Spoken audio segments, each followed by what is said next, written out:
Hello students, welcome to my channel. तो आज के इस वीडियो में हम लोग पढ़ने वाले हैं सॉल्यूशन चैप्टर के अंदर एक नया टॉपिक जिसका नाम है सॉल्युबिलिटी, जिसे हिंदी में हम लोग विलयता भी कहते हैं। तो चलिए शुरू करते हैं। देखिए, सॉल्युबिलिटी का डेफिनेशन क्या होता है। Solubility of a substance is its maximum amount that can be dissolved in a specified amount of solvent at a specified temperature। तो इसका मतलब क्या हुआ, किसी पदार्थ की विलयता, किसी पदार्थ कहने का मतलब यहाँ पे हमारा सॉल्यूट से है।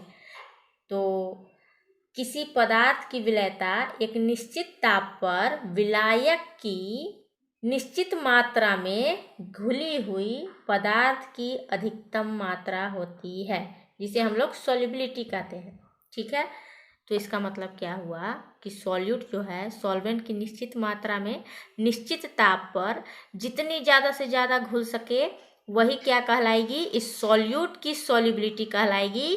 किसके अंदर, इस सॉल्वेंट के अंदर। ठीक है, याद रहे कि टेम्परेचर हमारा अस्थायी होना चाहिए। ठीक है, अब यहाँ पे देखिए, दूसरे शब्दों में भी इसे और डिफाइन कर सकते हैं। Solubility is the amount of solute in gram और moles that can be dissolve in 100 gram of a solvent to get a saturated solution at a particular temperature. तो इसका मतलब क्या हुआ कि 100 ग्राम के विलायक में सॉल्यूट हमारा कितना ज़्यादा से ज़्यादा घुलता है, कब तक कि तैयार सॉल्यूशन जो है हमारा सेचुरेटेड हो जाए। सेचुरेटेड कहने का मतलब क्या हो कि अब उसमें और ज़्यादा सॉल्यूट नहीं घुल सकता है। ठीक है, जैसे हम चीनी और पानी का उदाहरण ले सकते हैं। चीनी हमने सॉल्यूट ले लिया और सॉल्वेंट हमने वाटर ले लिया। अब चीनी को उस वाटर में घोलते जाते हैं, याद रहे कि फिक्स टेम्परेचर प्रेशर पे। ठीक है, घोलते जाते हैं, एक समय ऐसा आता है कि चीनी जो है पानी में घुलना बंद हो जाती है, यानी कि कुछ चीनी के कण जब आपको दिखाई दे नीचे, ग्लास के नीचे बैठा हुआ, तो समझ जाइए कि हमारा जो सॉल्यूशन जो तैयार हुआ वो सेचुरेटेड हो चुका है। ठीक है, तो उसी को क्या कहते हैं, सॉल्युबिलिटी, विलयता। ठीक है, अब यहाँ पे देखिए, तो फॉर्मूला हम लोग बना सकते हैं सॉल्युबिलिटी का।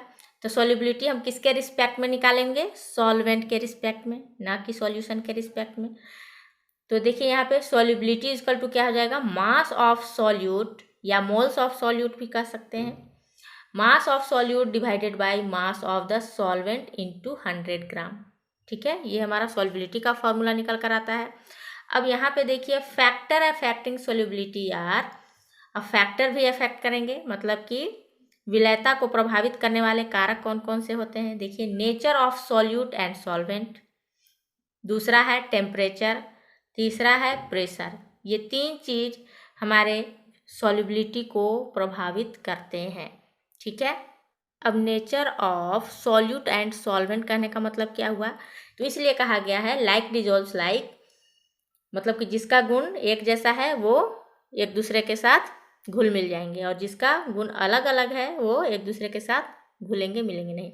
इसलिए polar dissolves polar, non polar dissolves non polar. ठीक है, अब ये पोलर होता क्या है, थोड़ा सा डिस्कस कर लेते हैं। जैसे देखिए यहाँ, तो H2O ऑक्सीजन के साथ बॉन्ड बनाता है। देखिए यहाँ पे ऑक्सीजन के आउटर मोस्ट सेल पे कितने इलेक्ट्रॉन होते हैं, 1 2 3 4 5 6 इलेक्ट्रॉन होते हैं। ऑक्टेट पूरा करने के लिए इसे 2 इलेक्ट्रॉन की और आवश्यकता होगी। दोनों हाइड्रोजन से एक एक इलेक्ट्रॉन लेकर शेयर करके ये आपस में बॉन्ड बना लेते हैं। ठीक है, हाइड्रोजन के पास भी एक इलेक्ट्रॉन रहता है। ठीक है, अब इसे भी स्टेबल होने के लिए एक इलेक्ट्रॉन की आवश्यकता होती है, इसलिए दोनों क्या करते हैं, एक दूसरे से शेयर कर लेते हैं अपना अपना इलेक्ट्रॉन और बॉन्ड बना लेते हैं। लेकिन कुछ देर पश्चात क्या होता है कि ऑक्सीजन जो है हाईली इलेक्ट्रोनिगेटिव होता है इन कंपेरिजन टू हाइड्रोजन। तो इसलिए क्या होता है कि ऑक्सीजन जो है ना, हाइड्रोजन का जो इलेक्ट्रॉन रहता है उसको अपनी बॉन्ड तो बना लिया है, लेकिन ऐसा लगता है जैसे कि हाईली इलेक्ट्रोनिगेटिव होने के कारण ऐसा प्रतीत होता है कि ऑक्सीजन जो है दोनों इलेक्ट्रॉन को अपने पास खींच के रख लिया है।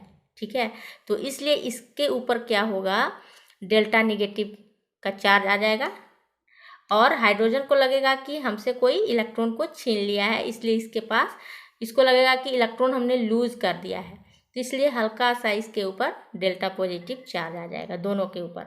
ठीक है, तो जिस कंपाउंड में दो चार्ज होते हैं यानी प्लस और माइनस, तो वो क्या कहलाएगा? Polar substance. ठीक है, अब नॉन पोलर की बात करें तो जैसे एग्जांपल ले लेते हैं Cl2। Cl2 क्या है? हमारा नॉन पोलर है, क्योंकि क्लोरीन के आउटर मोस्ट सेल में कितना है? 7 इलेक्ट्रॉन है। अब इस क्लोरीन के पास भी 7 इलेक्ट्रॉन है और दोनों ने आपस में एक दूसरे के साथ शेयर करके बॉन्ड बना लिया। ठीक है, अब दोनों तो सेम है इसलिए इलेक्ट्रॉन बीच में रहेगा। ठीक है, किसी के ऊपर कोई चार्ज नहीं डेवलप होगा, तो इसलिए क्या है? ये न्यूट्रल है। तो न्यूट्रल होने के कारण ये क्या हो गया? Non polar. ठीक है, तो saturated solution in which no more solute can be dissolve at the same temperature and pressure is called saturated solution. इसका मतलब यही हुआ कि जो सॉल्यूशन के अंदर जो है अब सॉल्यूट और ज़्यादा घुल नहीं सकता है। ठीक है, तो क्या कहलाएगा वो? Saturated solution.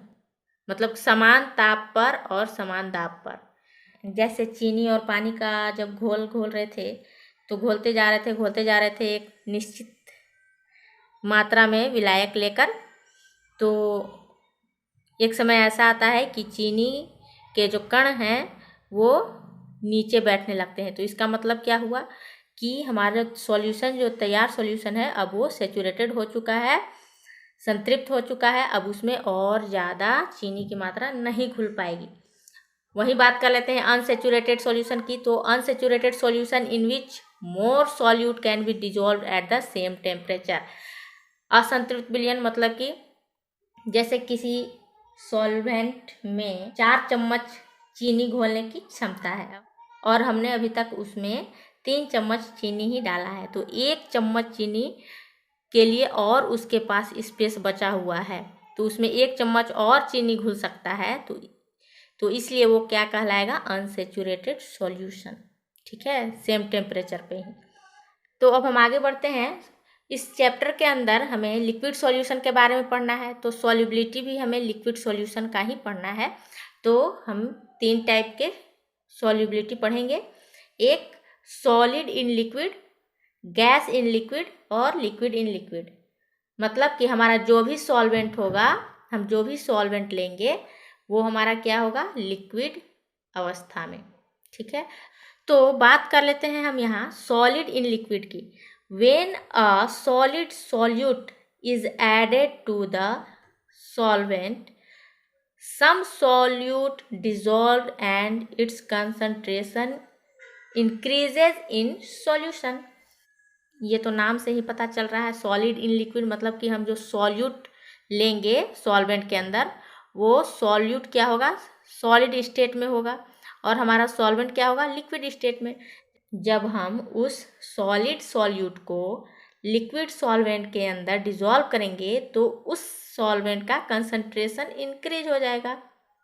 ठीक है, जैसे मान लेते हैं हमारा सॉल्यूट जो है सॉलिड स्टेट में है और हमारा सॉल्वेंट लिक्विड स्टेट में है। जब हम इस सॉल्यूट को सॉल्वेंट में डिसॉल्व करेंगे तब इसका कंसंट्रेशन क्या हो जाएगा? बढ़ जाएगा। ठीक है, क्योंकि इसमें सॉल्यूट आकर घुल गया है।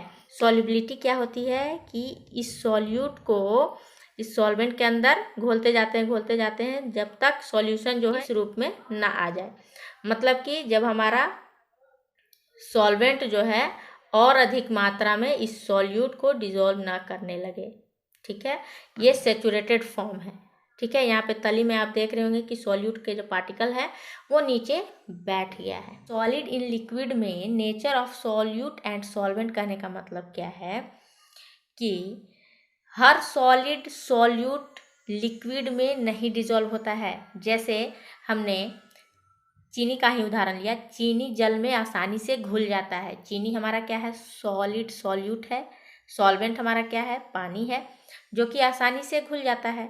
लेकिन अगर हम चीनी के जगह पर हम नेफ्थलीन ले लें या फिर एंथ्रासिन ले लें तो वो पानी में डिसॉल्व नहीं होता है। क्यों? क्योंकि उनके जो सॉल्यूट और सॉल्वेंट का नेचर क्या हो जाएगा? डिफरेंट हो जाएगा। इस वजह से पोलर नॉन पोलर हमने पढ़ा है अभी, लाइक डिजॉल्व्स लाइक, तो यही कारण होता है। और जब हम उसी नेफ्थलीन और एंथ्रासीन को जब हम बेंजीन में डिसॉल्व करते हैं तो आसानी से घुल जाता है, क्योंकि नेप्थलीन और एंथ्रासीन क्या है, हमारा नॉन पोलर है, इसलिए वो आसानी से घुल गए। और वाटर और शुगर क्या है, पोलर है, इसलिए वो आसानी से घुल गए। अब सॉलिड इन लिक्विड के अंदर टेम्परेचर का प्रभाव क्या होता है वो जान लेते हैं। Effect of temperature on solid in liquid पढ़ने से पहले थोड़ा सा हम लोग डायनेमिक इक्विलिब्रियम के बारे में जान लेते हैं। वो क्या होता है? डायनेमिक इक्विलिब्रियम मतलब कि सॉल्यूट जब सॉल्वेंट में जब डिजॉल्व होता है, जब घोलते जाते हैं तो एक समय ऐसा आता है कि सॉल्वेंट में ये जो सॉल्यूट है घुलना बंद हो जाता है और ये नीचे में प्रिसिपिटेट बनने लगता है, मतलब कि ये नीचे में तली में बैठने लगता है। आप डालते जा रहे हैं इसमें सॉल्यूट और घोलते जा रहे हैं, लेकिन वो तो घुल रहा है, लेकिन नीचे में फिर क्या देख पा रहे हैं कि वो नीचे तली में कुछ उसके जो क्रिस्टल हैं सॉल्यूट के नीचे बैठते जा रहे हैं। तो ये जो प्रोसेस हुआ, इसमें दो तरह का प्रोसेस हो रहा है।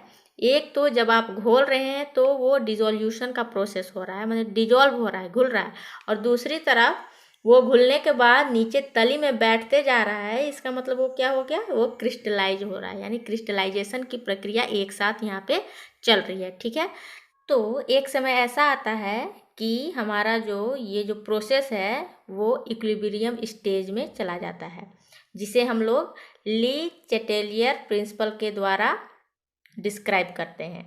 ठीक है, और ये जो प्रोसेस है वो रिवर्सिबल रिएक्शन में एप्लीकेबल होता है, जो कि इक्विलिब्रियम स्टेज पे आके खड़ा हो जाता है। जैसे मान लेते हैं हम सॉल्यूट और सॉल्वेंट मिलाते जा रहे हैं, डालते जा रहे हैं और हमारा सॉल्यूशन तैयार हो रहा है। डिसोल्यूशन के साथ साथ क्रिस्टलाइजेशन का प्रोसेस भी हो रहा है, यानी कि साथ में हमारा सॉल्यूट सॉल्वेंट के अंदर घुल भी रहा है और सॉल्यूशन से वापस सॉल्यूट और सॉल्वेंट में टूटकर बाहर भी आ रहा है। तो ये जो प्रोसेस हुआ वो डायनेमिक इक्विलिब्रियम के पास पहुंच जाता है। ठीक है, मतलब ए और बी मिलके हमारा सॉल्यूशन तैयार हो रहे थे और फिर से वापस से ए बी से फिर से वापस हमारा क्या बन जा रहा है, ए और प्लस बी। ठीक है, तो अब हम आगे बढ़ते हैं। Effect of temperature on solubility of solid in liquid. क्या होता है, जब हमारा जो रिएक्शन जो होता है सॉल्यूट और सॉल्वेंट के अंदर, अगर वो इंडोथर्मिक रिएक्शन है, ठीक है, वो जो प्रोसेस हो रहा है इंडोथर्मिक है, तो टेम्परेचर बढ़ाने से हमारा सॉल्युबिलिटी बढ़ेगी और टेम्परेचर घटाने से सॉल्युबिलिटी घटेगी। ठीक है, और बात कर लेते हैं कि अगर वही जो प्रोसेस है सॉल्यूट और सॉल्वेंट का जो प्रोसेस है, जो रिएक्शन होगा, अगर वो एक्सोथर्मिक है तो टेम्परेचर इंक्रीज करने से सॉल्युबिलिटी घटेगी और टेम्परेचर डिक्रीज करने से सॉल्युबिलिटी बढ़ेगी। ठीक है, तो ये था effect of temperature on solid in liquid. अब बात कर लेते हैं कि इफेक्ट ऑफ प्रेशर। अब प्रेशर का इफेक्ट जनरली सॉलिड के ऊपर और लिक्विड के ऊपर नहीं होता है, क्योंकि उनके पार्टिकल्स जो होते हैं इतने पास होते हैं कि उनके ऊपर प्रेशर का कोई खासा प्रभाव नहीं पड़ता है। ठीक है, तो आज के इस वीडियो में इतना ही। मिलते हैं नेक्स्ट वीडियो में। नेक्स्ट वीडियो में हम लोग पढ़ेंगे गैस इन लिक्विड और लिक्विड इन लिक्विड, डिस्कस करेंगे।